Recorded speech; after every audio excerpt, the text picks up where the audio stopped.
Hello, everyone, and welcome back to the 49ers Golden Ticket. My name is Gabriel, and I just want to wish you all a happy Thanksgiving. I appreciate you guys tuning in. Obviously, we're not recording from the normal location here, but I still want to make sure we bring you some content. So we're going to recap that Week 11 victory over the Arizona Cardinals using our quarterback play-by-playback. We're going to talk about the offensive growth from the 49ers, especially since Christian McCaffrey has joined the team. Brandon Aiyuk is blossoming in front of our eyes, and then we're going to look at the points of victory over the New Orleans Saints. Stay tuned. And welcome to the quarterback play-by-playback. This is where we're going to take a look at the game from the quarterback's perspective while still trying to highlight some of the big plays and game-changing plays along the way. It was a huge victory over the Arizona Cardinals, so I hope you guys enjoy. After the 49ers defense forces a 3-and-out, Garoppolo, incomplete short right to George Kittle.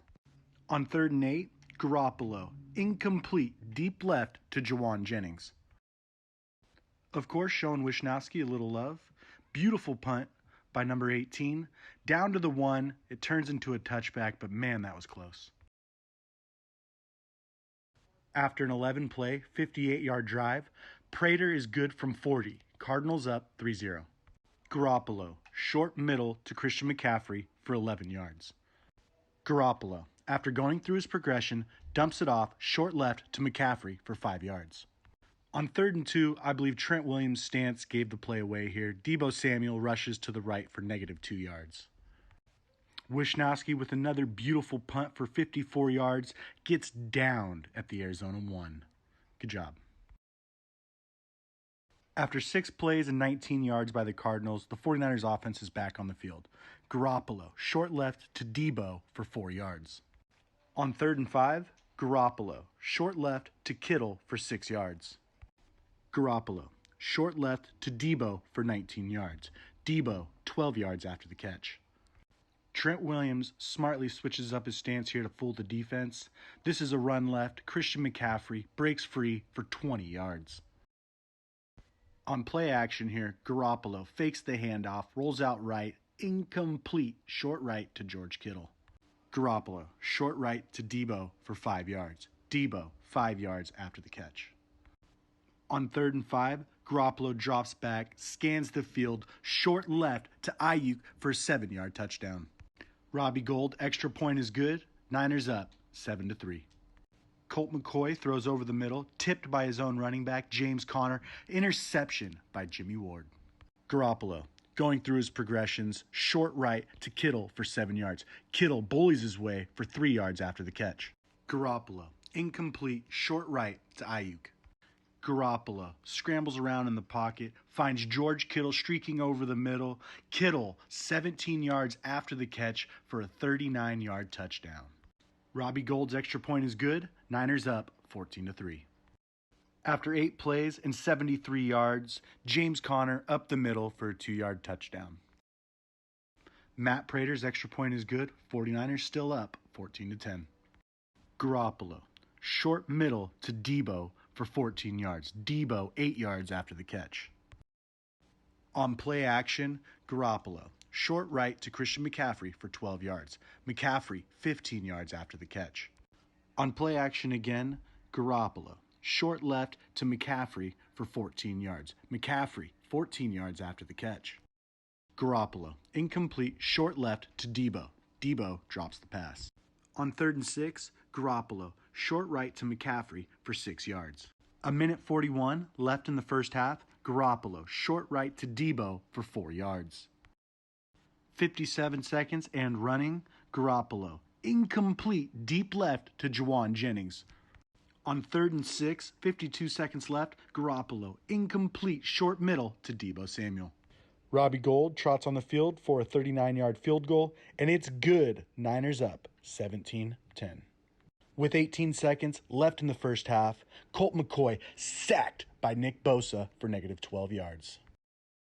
49ers get the ball to start the second half. Garoppolo, short middle to Deebo for 4 yards. Garoppolo, on 3rd and 1, quarterback sneak for 3 yards. Garoppolo fakes the handoff, tosses it back to Deebo. Deebo rushes around the left end, picks up a key block from Jake Brendel, and takes it in for a 39-yard touchdown. Robbie Gould, extra point is good. Niners up 24-10. Cardinals, 4th down here. 49ers force an incomplete pass, turnover on downs. Garoppolo, short left to Deebo for 5 yards. Burford gets called for holding, 10-yard penalty. Garoppolo, short middle to McCaffrey for 7 yards. Garoppolo, ball tipped, incomplete, short right to Ray McLeod. On 3rd and 13, Garoppolo, incomplete, deep left to Brandon Aiyuk. Aiyuk slips on the play. Wishnowski with another beautiful kick here, downed at the Arizona 12-yard line. 2nd and 8, McCoy drops back, sacked by Kevin Givens for -9 yards. After 3 straight runs by Elijah Mitchell, Garoppolo, short middle to McCaffrey for 12 yards. Garoppolo, short left to Aiyuk. Aiyuk breaks a tackle, takes it into the end zone for a 13-yard touchdown. Robbie Gould extra point is good, 49ers up, 31-10. McCoy, blitzed by Talanoa Hufanga, just misses the sack, but still caught by Fred Warner for -9 yards. On 4th down, McCoy throws over the middle, almost picked off by Dre Greenlaw. After 2 runs by Elijah Mitchell, Garoppolo, short middle to Deebo for 7 yards. Deebo bullies his way for 4 yards after the catch. Garoppolo, short left to Kittle. Kittle takes it up the sideline, breaks a tackle. A Cardinal makes a business decision not to hit him. 32-yard touchdown. 49ers go up 38-10. After the 49ers force a punt, they put in their backups. Jordan Mason, we finally get to see him run up the middle for 4 yards. Miscommunication here between Purdy and Mason. Purdy rushes up the middle for 5 yards. Cardinals backups after a 10-play, 52-yard drive. Trace McSorley intended for A.J. Green. Interception by Samuel Womack. What we all wanted to see earlier in the year. Jordan Mason up the middle for 8 yards, breaking tackles, bruising the opponent. Brock Purdy kneels to end the game. 49ers win 38-10. And there you have it, guys, a 38-10 victory over the Arizona Cardinals. Now, I do want to mention something real quick about Trent Williams. There was a lot of talk about his tell. And yes, I do believe that it's still there, but Trent Williams is a smart player. And in this game, knowing that the rest of the world knows about his tell, he kind of switched it up throughout the game. So he would fake a tell, and the defense will then be forced to guess. And they don't want to guess wrong because they could easily give up a touchdown. So the 49ers and Trent Williams did a really good job this week of not letting the tell give away the play. And in turn, I'm curious if that improved the play of our offensive line. This might have been the best game that the offensive line has played all year. The offensive growth on this team has been very, very evident, especially since Christian McCaffrey got here. But Jimmy Garoppolo is easily playing the best football of his career. That's 3 straight games without an interception and 2 straight games without a turnover-worthy play. That's very, very impressive from the quarterback position, and that's exactly what you want.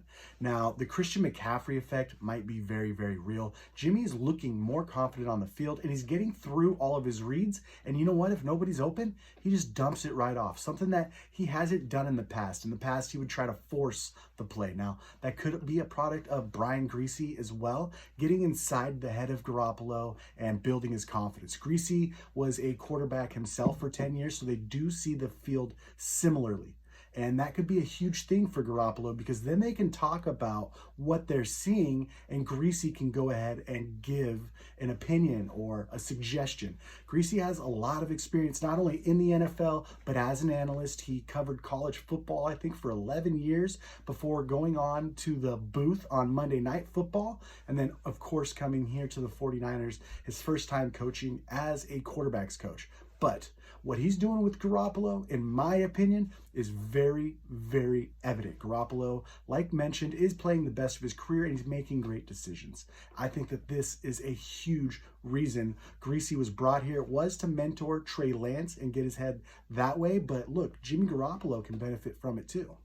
And with Deebo and Kittle involved, the energy on this team was evident. Kyle needs to find a way to get all these people involved every single week. It was a masterpiece game plan this last week. However, it is against a division foe, so I don't want to overreact. The Niners do well against their division. In fact, they've stomped out their division entirely this season so far.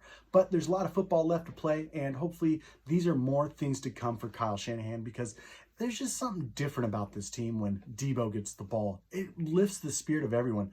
Kittle, too. Did you see how those fans reacted to him? Well, his team reacted the same way. Kittle is absolutely a heartbeat on this team. So for Kyle to get him involved early and to get him 2 touchdowns, good job. I do want to talk about Deebo Samuel's rushing touchdown, though. He had a top speed, as mentioned on the broadcast, of 19.4 miles per hour on that 37-yard run. And in the broadcast, they mentioned that that was the fastest of this season. Well, what happened then? Because 2 years ago, Deebo Samuel had a run for 31 yards where he topped out, I believe it was 21.27 miles per hour. So that is 2 miles per hour less than 2 seasons ago. So I'm not sure why he would be slower. Maybe he bulked up a little bit to be able to take more punishment and sustain less injuries, but he shouldn't have sacrificed his speed, in my opinion. Hopefully, as the season continues, his speed will continue to increase as well, as maybe he's playing into football shape still. Obviously, for all players, the offseason was shortened, and that's just how it is in the NFL now. That's why we're seeing a lot of bad football to start. Defenses are just way ahead of offenses because it takes a little bit less chemistry on the defensive side of the ball, unfortunately.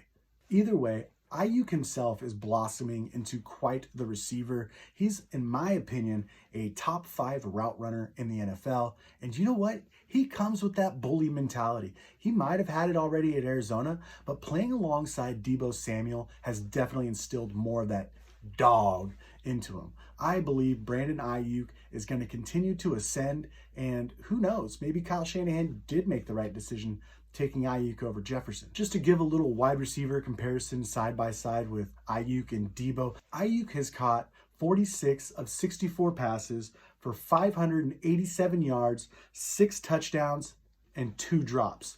Deebo, on the other side, has 40 receptions on 63 targets for 467 yards, 2 touchdowns, and 5 drops. But I don't want to take away from Deebo Samuel's rushing ability. 2 touchdowns and 10 missed tackles while rushing 32 times for 203 yards. Very, very good playmaker. Obviously an elite threat that defenses have to key in on. But Aiyuk as a receiver, though, he has a 131.4 rating when being targeted. That's elite status in the NFL. That means you could throw it into Aiyuk's area code and depend on him to catch the ball.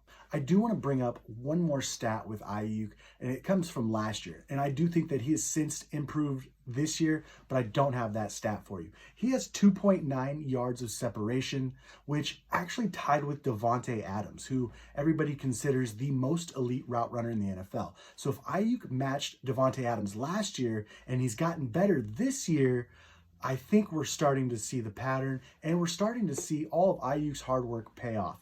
I didn't like that Kyle Shanahan had put him in the doghouse at the beginning of last year, but I mean, if this is the type of player that doing those things creates, well, who am I to judge? I will say it feels like the coaching staff strategy this year is to focus on those division games and win your division, which is true. Those are the most important games, but you still can't make the playoffs if you don't win more games than your other division opponents. So the 49ers, I think, will need to maybe adjust that philosophy a little bit. But as of right now, we are first place in the division and can't complain about that because that is home field advantage come playoff time. But I do love what they did in this last game, using Christian McCaffrey in the first half to kind of soften the defense up. And we actually saw it a little bit in the game before as well. Christian McCaffrey using dump offs, and the 49ers were able to build a big lead. And then once that happened, and in the second half, the defense is tired. They're tired of getting hit. They're losing. Their confidence isn't up. Boom. The 49ers bring in Elijah Mitchell, who is an absolute hammer in this type of situation. He hits the hole hard as anybody, and he has that elite speed. So if he does end up breaking one, bye-bye. But either way, Elijah Mitchell is not going to go down easy. So 49ers continue to use this strategy. It's working greatly. We did see 21 passes versus 7 rushes in the first half of this last game.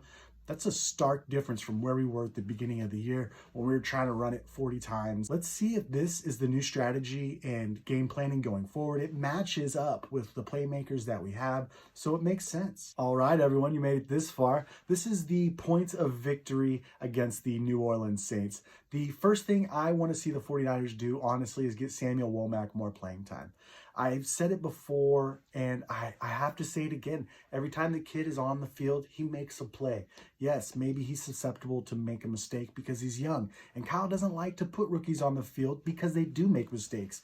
But maybe this kid can get covered up a little bit by all the veterans on this team. And I would love to see him lined up against Chris Olave. I'm not so sure that any of the other corners on our team have the speed that Olave possesses. And since Womac's a playmaker and he has speed, I would think that the matchup against Olave would favor the 49ers if they go that route. Obviously, Charvarius Ward is a shutdown corner, but I'm not so sure about his long speed. And that's something that Olave possesses. So I don't want to see us get beat by Olave, but I also do not want to see us get beat by AK-41, aka Alvin Kamara. I think the 49ers should be running more 3 linebacker sets in this game just to keep him contained. Azeez Al-Shaair, Dre Greenlaw, and of course Fred Warner. Keep those 3 on the field, and that run game will not go anywhere. In the past, the 49ers have not been so successful when coming back from road trips. We saw what it looked like against the Kansas City Chiefs, and we're going to see what it looks like this week as well. The 49ers might be exhausted from first going to Colorado and then to Mexico, and now they're home. But hopefully it's not. The 49ers, I'm hoping, will be prepared, and Jimmy Garoppolo continues to play his best football.